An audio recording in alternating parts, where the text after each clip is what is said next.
Okay, last Mishlei shiur of the year, or the season, whatever.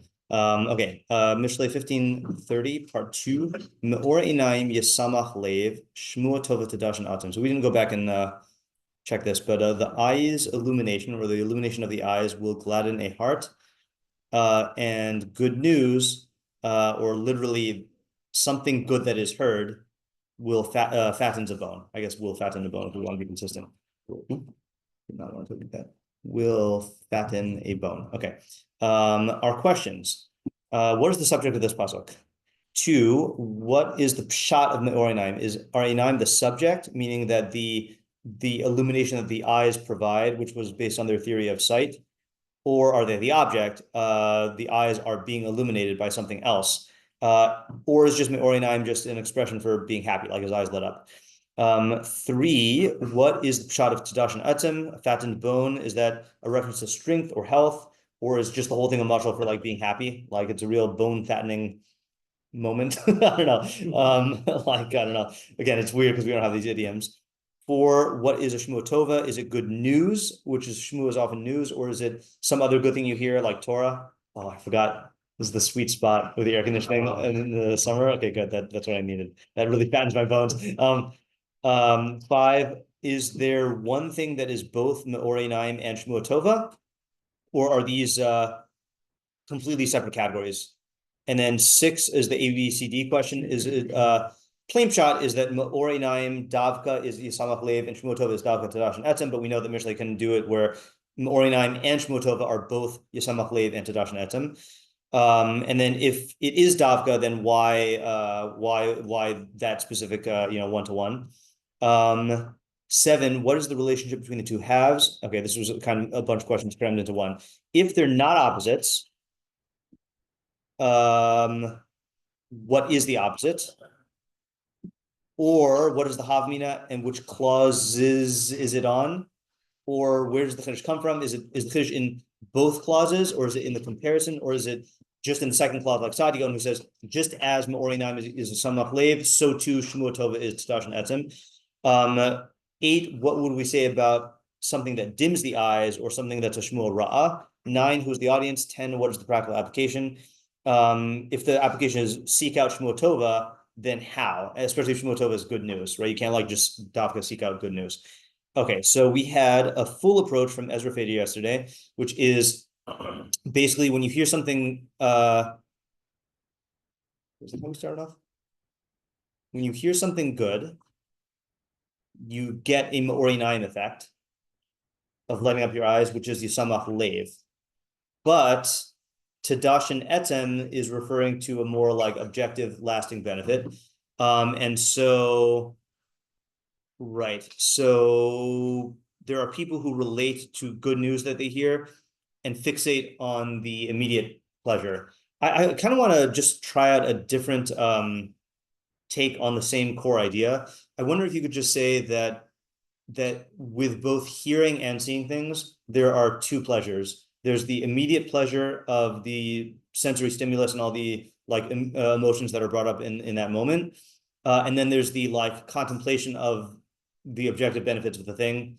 And they don't correlate. So for example, you can see something, let's say like, I was just listening to a podcast about like, certain medical conditions or let's say health in general, about like a person, just because someone looks good does not mean that they're healthy. And like actual health has to do more with your actual habits. And so you see someone and like, oh, looks healthy or whatever. That's not necessarily indicative of the actual goodness or badness of the thing. Same thing when you hear good news, then I'm going with what you said is like you, or let's say like your Isaac's example of like in a relationship or whatever, or, it's very easy to just fixate on the immediate stimulus and then judge the entire thing based on that. And without like looking to the depths. I feel like that's the same idea, but just a simpler way to say it. The disadvantage of this is that it does I think you got your idea because you're trying to like attach it to the phrase Tadash and Etzem, meaning something that is real. I'm saying if Tadash and Etzem is just another synonym for like rejoicing, and the pasuk is just telling you, these things cause you to rejoice, beware about that. That's not really good. And then maybe compare it with the pasuk after this, which is Ozen Shema Tocha Chaschayim B'Kerev Chacham Talin. Again, it's not an exact pairing, but like there is something. Let's say like a tochacha feels bad when you hear it, but like it's actually going to bring you life, something like that. Yeah. Did you want to say something? Yeah. Yeah. Just about the based on this overall idea about nuance of the wording. Yeah. That I think Yisamach leave is only an emotional thing, whereas Tadash Atam is an actual physical result, like your bones are fatter and then right. It makes right. That's the way Ezra's going. Yeah. Right. Yeah. But I'm saying that you could take it the other way also by saying Tadash Etzem is just means you feel happy. Yeah, but I'd say you could still say it's that it's a metaphor for that the language of the metaphor is based on that it is more substantive. Right. Yeah. I mean, I think this is just a question of how you take the metaphor. Yeah, because I think both work, and the Mefarshim do go with both. All right. So then Ariel started developing an idea, which is that Yisamach Lev has to do with your completely internal dynamics, whereas Tadash and Etzem is from the outside, and the fact that it's shared with other people changes the way that you experience it. And we toyed with the practical application of validation is a real phenomenon, which can be used for good or for bad. I think that's why you're hesitant about it. Like, just because you're validated does not mean that it is valid. But but yeah, we didn't really develop that idea. Can we get a little another step? Yeah. Well, I don't know if it's connected to this idea, but I was thinking more about like like the eyes and the ears. Yeah. Maybe this could get to the core of the idea at some level, but I think like when you observe something, like you see what's out there, but like you really only see it from your own perception, from your own mind. Yeah. But I think that's like surface level, because you may see something, but it doesn't necessarily mean what you see is accurate. Like, because you don't really know what's going on behind the scenes. But I think if you hear something, even if you don't see it, I think hearing something, you hear things that are behind the scenes. Like you kind of like hear. I'm trying to compare eyesight versus like just hearing. Yeah, a lot of Mefarshim take that general approach of like that this is about the differences between the senses. I don't know if I agree wholeheartedly with that, because you could hear something that's also based on superficiality. In fact, most of what you hear is based on what other people see, so it's just like translating into words. Yeah. And then that could be even more distorting because they could like have their own. No, yeah, I hear that. Yeah. I guess I'm just more pointing at like if you're if you hear something that's like is related back to this one, if you hear something that's in line with your belief system, it's kind of more of like a confirmation than just saying it. I don't know. I mean, I think that like it could be the other way also, is that if you have a certain idea about something and you're in doubt about it and then you see it, like then that can clinch it, Yeah. All right, we'll need some more work. W, you had an idea, you said. Yeah. It starts with the pasuk we did 2 weeks ago, the most recent one that we did. Okay, so let's go back to that really quickly. So Rachel Hashem Mirashayim would feel tzadikim Yishma. Oh, I didn't even think about the Yishma part being related there. Hashem is distant from the wicked, but the tefillah of the tzadikim he will hear. Yeah. Yeah. Okay. So I know at least one idea that we had when we were discussing that, and then from there I'll get to this pasuk, is that tzaddikim set up the way that they act sets up the world in a way that then their tefillot can be heard and that things can actually play out in the way they're looking for. Right. So something here, Me'ori and I'm Yisamach Lev, that's still within the person. The things that he's doing and that he sees that are at least direct his own doing can be Mesamach Lev, but then the Tadash and Atzem, the things that are like really lasting, the bigger good. To take a spark from Ariel, I think that's coming from outside people, that there's only so much a person can do on his own to get to good. And a lot of the longer lasting good comes from that which he has set up and comes from other people outside of his own ability to do stuff.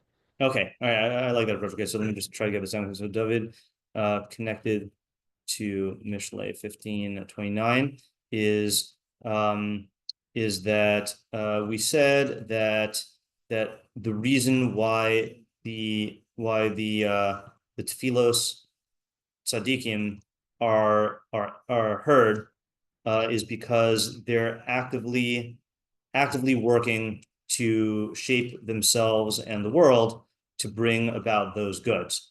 Or einayim refers to the I don't want to say immediate, I guess the local effects of the tzaddik's direct actions, whereas Shmua Tova refers to the beneficial effects that come from the system that the tzaddik influenced. And the idea there, so what's the practical application? You started to say, but I didn't get it clear.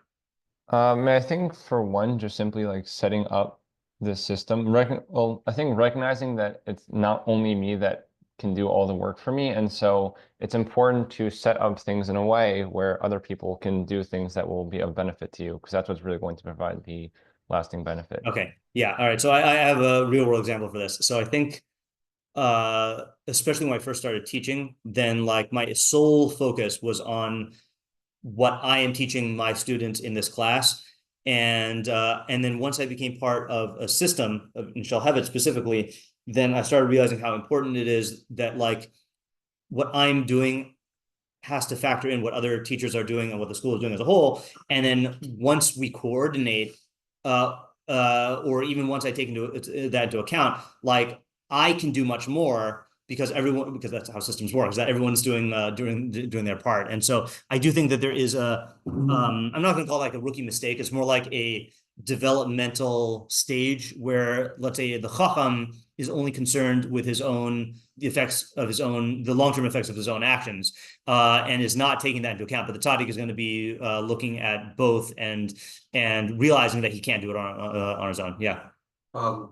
This isn't about tzaddik, but yeah, I think, you see this with startup founders, that they are building a company from scratch. Yeah. And there comes a point where they're no longer the best person to be leading the company in a lot of cases, because what they're good at is building a product, not running a company. Yeah. And there's a certain feeling like that you don't want to step away because you feel like you have to be the one who's doing it, otherwise it's not going to happen. Yeah.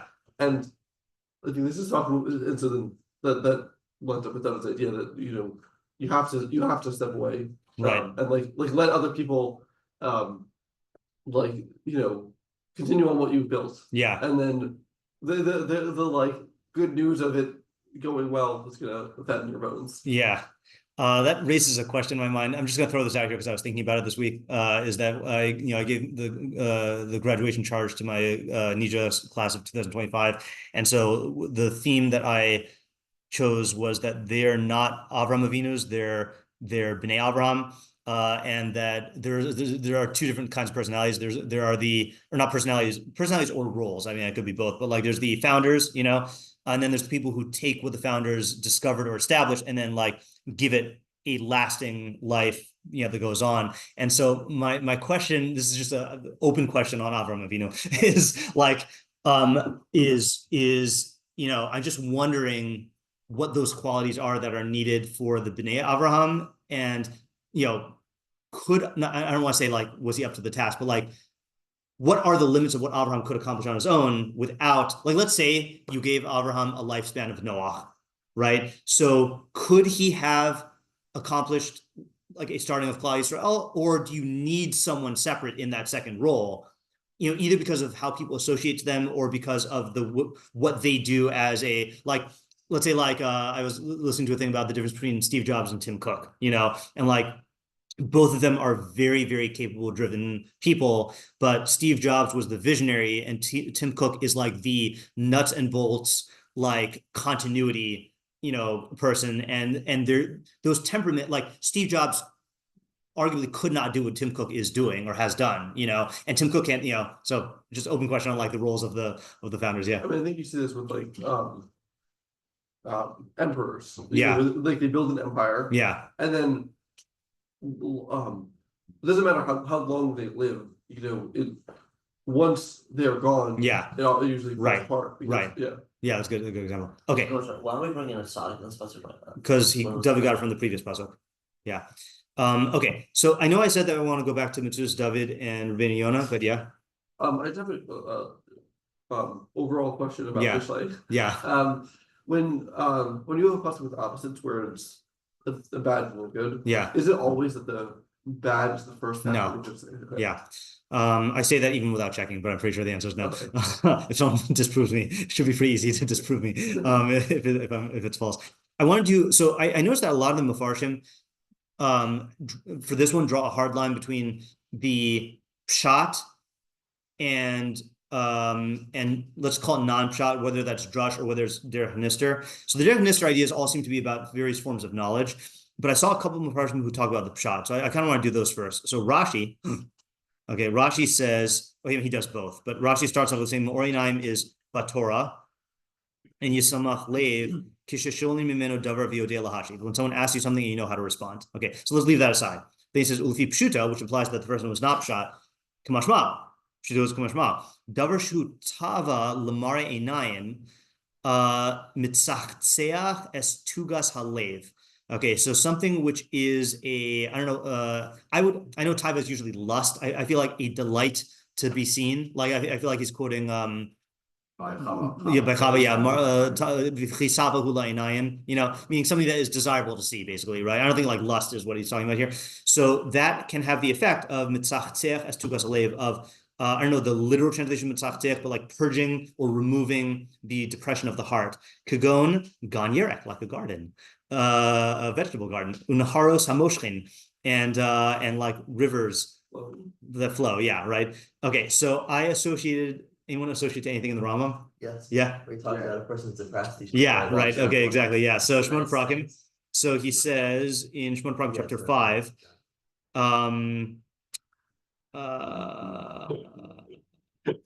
what was that? I missed the joke. Oh yeah. Oh, you'll see it. Okay. Right. What's the translation of mara shchora? The English word? Depression? It's a literal translation. Bitter black. Melancholy. Oh yeah. Right? Because melan means black and kali means bile. Black bile, melancholy, that's where the word melancholia comes from. So if a person is overcome with melancholy, because they believe that in the theory of the humors, that in excess of black bile makes you depressed. So if a person is overcome with melancholy, with depression, yasira, he should remove it, b'shmiyat shiurim u'minin naginos, through listening to songs and types of music, right? Question you can ask there about Rambam Shita on music, right? Yeah, right. Yeah. So is he saying here? Are you going to say here that like that for refuah then it'd be mutter, or are you going to say no? This is dafka vocal music. You know? Yeah. He's talking about like the psyche, but halach is a different thing. Like maybe if it's up could be. I think there's a bunch of questions here about that, right? Uvatil beganos ubebinyanim naim, strolling in gardens and in beautiful buildings. Uvi yeshiva im tzuros naos. I know that's another controversial phrase, right? Sitting among beautiful forms. Right. So I saw in the English, the best translation of this, man, I'm forgetting his name. I think it's Rav Yitzchak Frank. He says beautiful paintings. That's what Pesach said. Yeah, okay. Right. Just making sure. Yeah, I mean, yeah. It talks about the issue of making like an image of like the sun, moon, stars. Yeah. It uses the word shiur. Well, this is not Hebrew. This is Judeo-Arabic. So I think that I don't know the Judeo-Arabic. So, again, who asked me recently what harchavas halev or harchavas hanefesh is? Is that one of you? No? Might have been me. Yeah, it might have been you. Yeah, I feel like it was you. We can look. It's a difficult thing to translate. We had this last night also. Sometimes harchavas halev or harchavas nefesh means abstract thinking, right? Like in the Mishnah Torah uses it like that a lot. But sometimes it seems to mean closer to like yishuv hadas, like putting the psyche at ease. So I think here it seems psyche. The yasir dagas hamar hashkor mimeno, that can remove the worry that comes from, or the anxiety that comes from depression.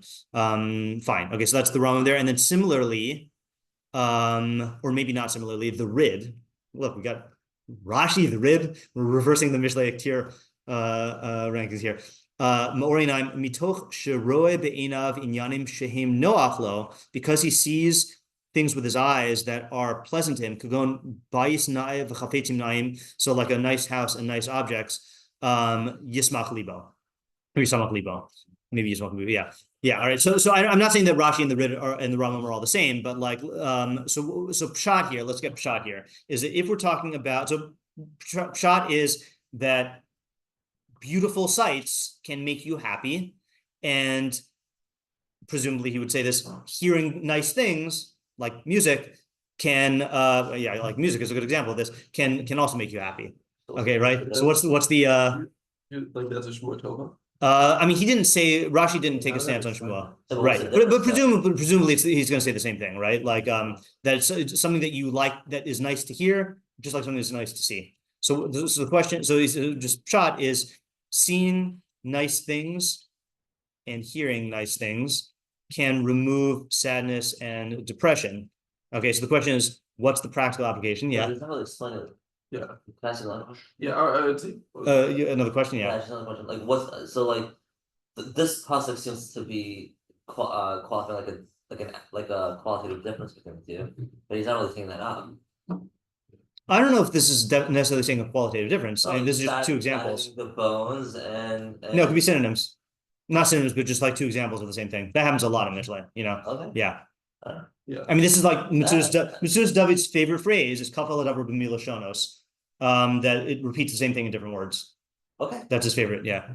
Yeah, so I'd say, not even answering that question Yeah. exactly, but, I think, I'd say what's, I'm answering that, what's the hobby now? Okay. Because I think there's a feeling when you have sadness with it, that like, or you're upset about something that, like, it's very real in a way Yeah. that, like, you can't, like, nothing's gonna change it because, like, it's not like, it's not almost like, it's not like my mood, it's like, this is just an upsetting Yeah. thing that exists Right. as Yeah. an independent entity. Yeah.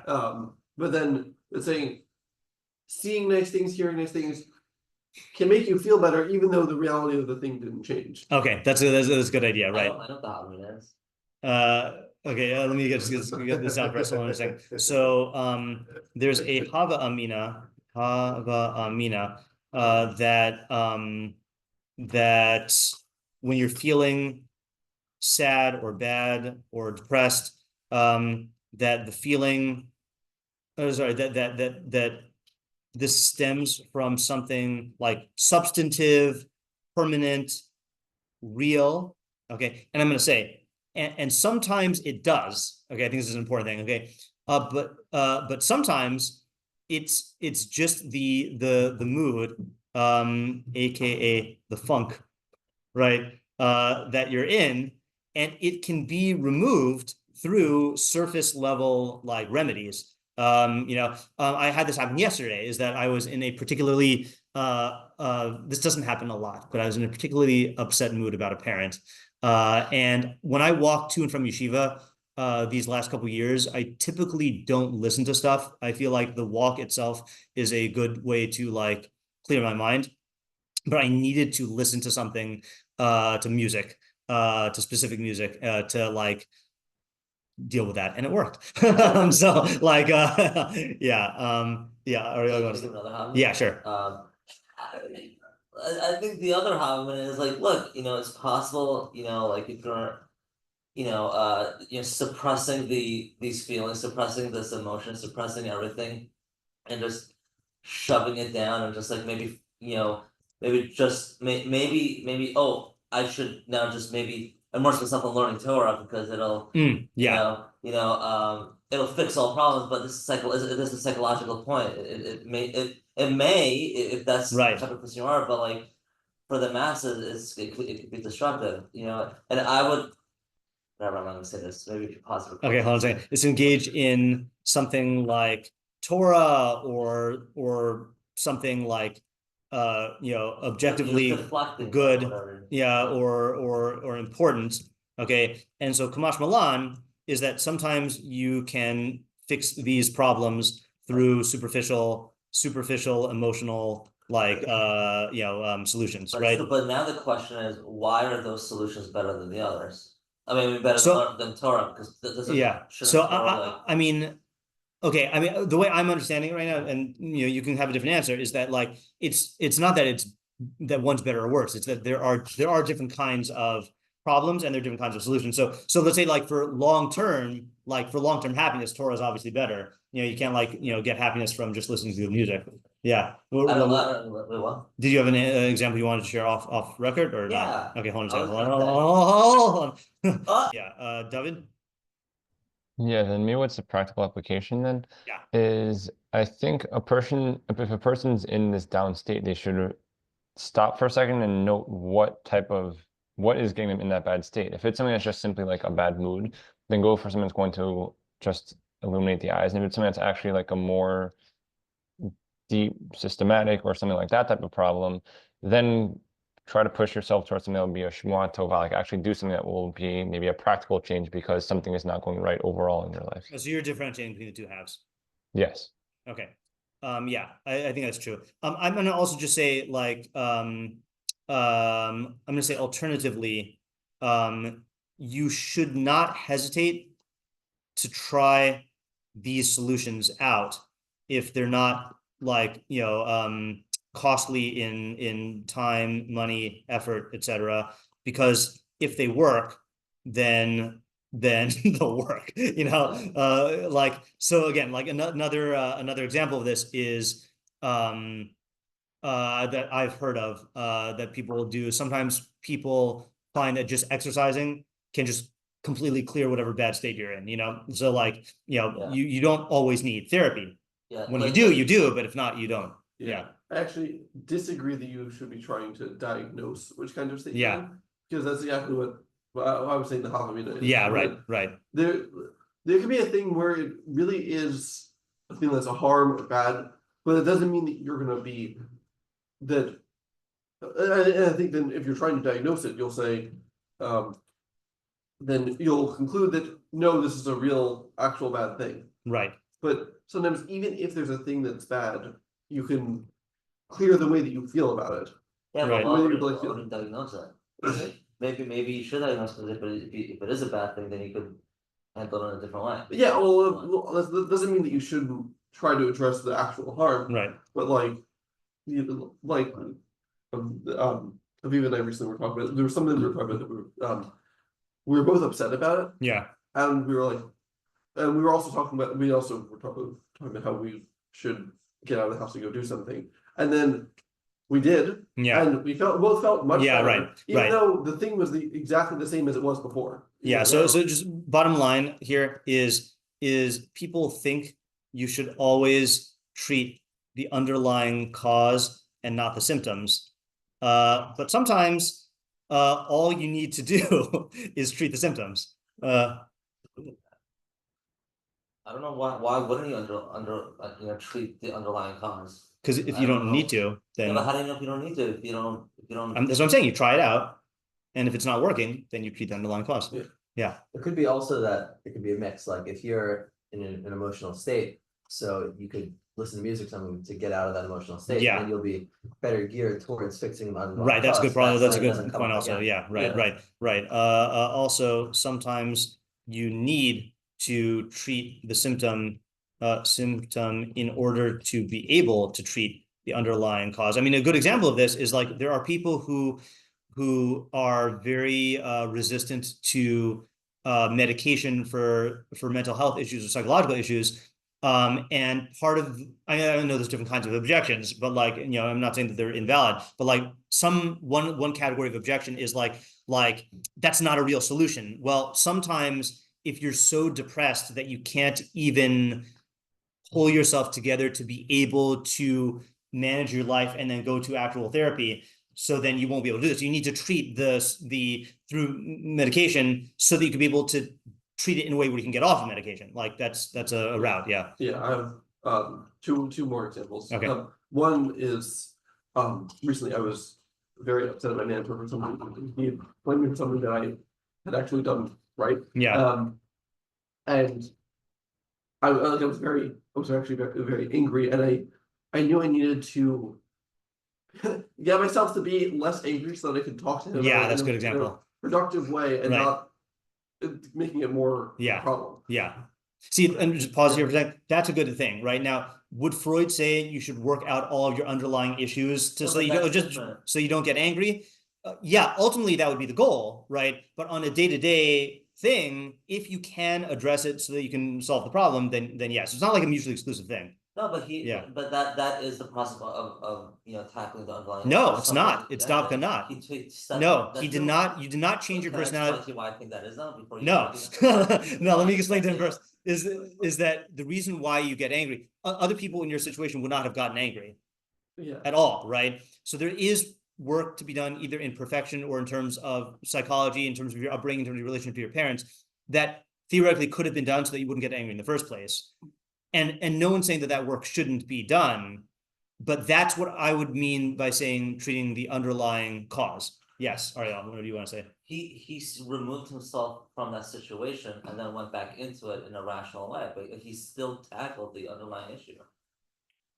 He first disconnected the emotional feelings from he had with it, which I do agree that that's what Ezra's point was, and I agree with that. Yeah. But he didn't avoid the underlying issue. There's- That's what the second sentence says. Also, sometimes you need to treat the symptom in order to be able to treat the underlying cause. Right, yeah. So that's what I agree with. No, but there's different levels of- there's different levels of What you underlying- first said, I didn't understand what you're saying, and I There's disagree with that. there's different levels of underlying cause though. There's the underlying cause of this situation, and then there's underlying cause of the architecture of your entire psyche. And that's what I was talking about earlier, is that like I think that there is, especially in certain circles, then like there's this feeling that like you need to completely overhaul your entire psyche, and that's the only way to go. Yeah, but that's impractical. Yeah, exactly. We're not that was my talking point. about Yeah, that. right. This is Yeah. talking about how to do it practically. Yeah. What was the second example? Yeah, the second, it's less of an example, more of a practical way to do this. Yeah. Like a month or two ago, I went with the people to the garden shop near Costco. Like Rashi. Yeah. Yeah. Yeah. And we bought it was maybe 5 different types of flowers, so maybe $30. Yeah. And now we have them outside our door, and every time I walk past them and see them, it brightens my mood. Yeah, right. And it's like very easy. Yeah, and yeah. Not expensive and just. Yep, that's I understand it's a long experience. Okay, let's switch gears now into going back to Metzudas David and Rabbeinu Yon, or let's do Metzudas David. I was really curious about that, and I'm going to class the first thing in Rashi with Metzudas David. Rashi said it's Torah, and if you know how to respond, then that's great. Okay, Metzudas David says Morinaim He'aras Einaim B'Dvar Hamsupa Yismach Lev Yisamach. I keep forgetting. Is it Yisamach Lev? So, Yeah. Yeah, Yisamach Lev, right? Yismach would not grammatically make sense. I think that's hyperbole, by the way, when it says there's no simcha like resolution of doubts, fine. So when your eyes are illuminated about something that's doubtful, then your heart will rejoice because there's no doubt, there's no joy like removing doubts. There's no doubt like removing joys. Shmua Tova is divrei b'dvar chidushay Torah. I'm going to go ahead and assume that since he doesn't explain Tadash and Atam, then he holds it's a synonym for Yisamach Lev. Okay, so he's talking here between about, and he might hold it's like a different level, but there's resolving doubts and then there's chidushim. Okay, so what's the idea? Well, you could say Kedusha Torah. It's like there's like a lot of meat and juice to it. Yeah, right. It's a juicy idea. You never say it's a juicy resolution of a song. No, I don't know. Yeah. And Yeah. just I see the question I asked yesterday, what is the distinction between resolving doubts and a chiddush Torah? Right. So first of all, not all chidushim resolve doubts. Meaning, or in other words, let me ask the question better. Yeah. Is there a qualitative distinction between resolving doubts and Chidushay Torah, or just Chidushay Torah aren't addressing a pre-existing issue? Right. It's a good question. Yeah. The way I'm thinking about it right now here, resolving doubts means that there is some like doubt, meaning like there's some ambiguity, right? Is it this or is it that?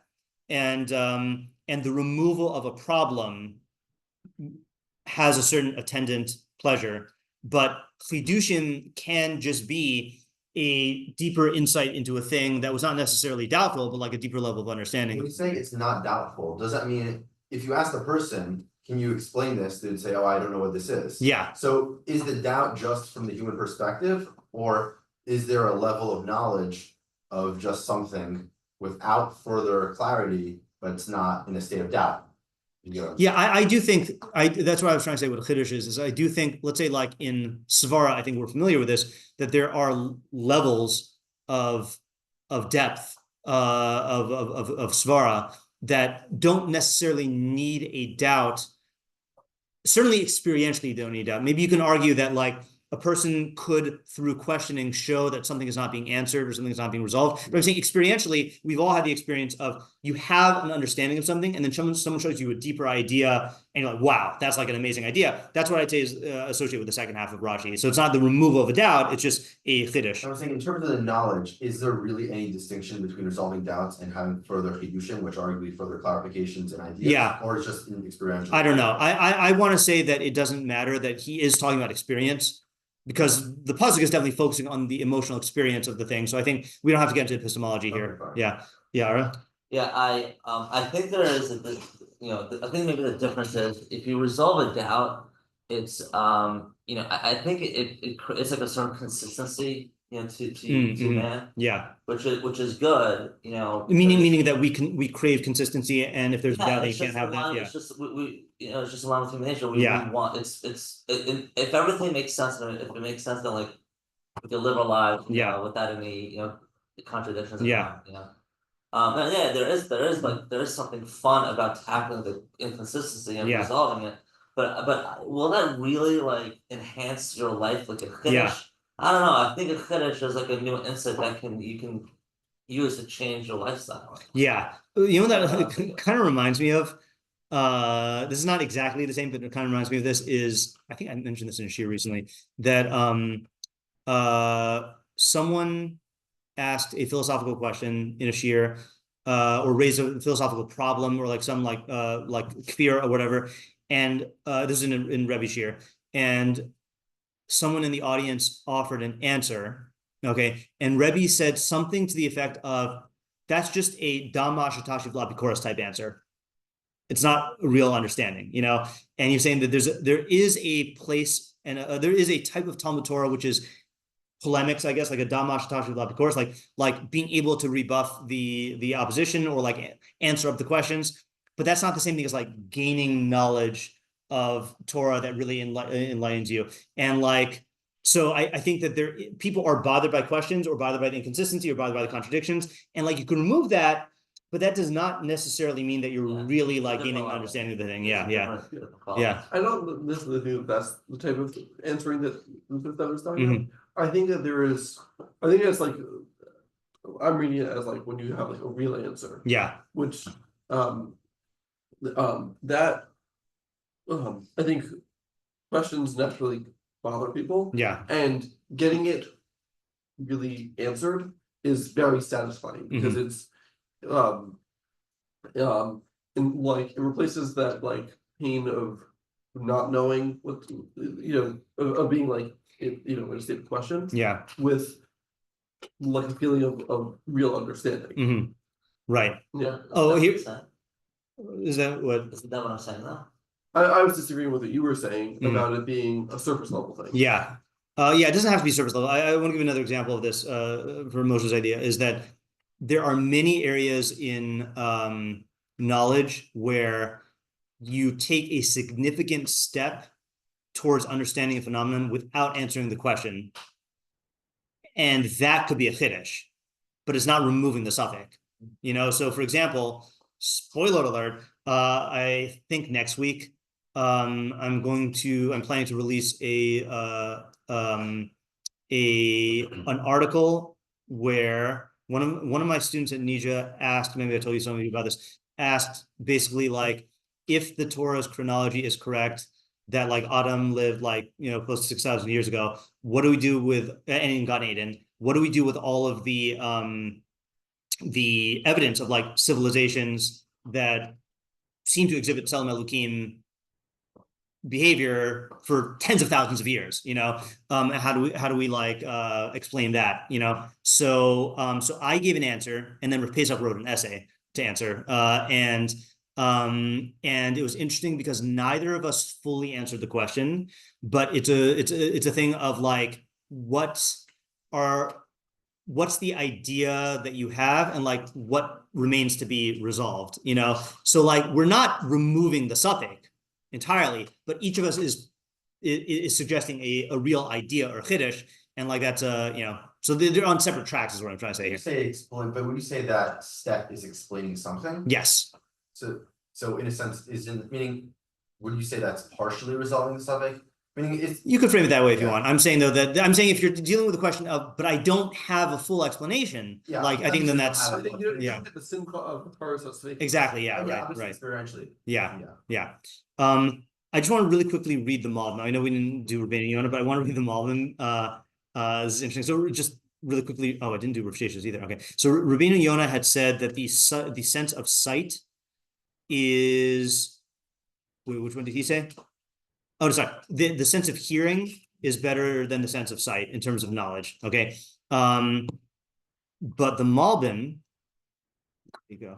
Malbim says, I think the opposite, at least the way I'm reading it. So he connects this with the next pasuk, which talks about hearing. Im roe adam es hadavar hatov be'einav. If he sees something that's good in his eyes, ha'ma'or hazeh yisamach halev, then that sight will gladden the heart. Shesham mishkan kokos anafyos, because that the lave is the seat of the faculties of the soul.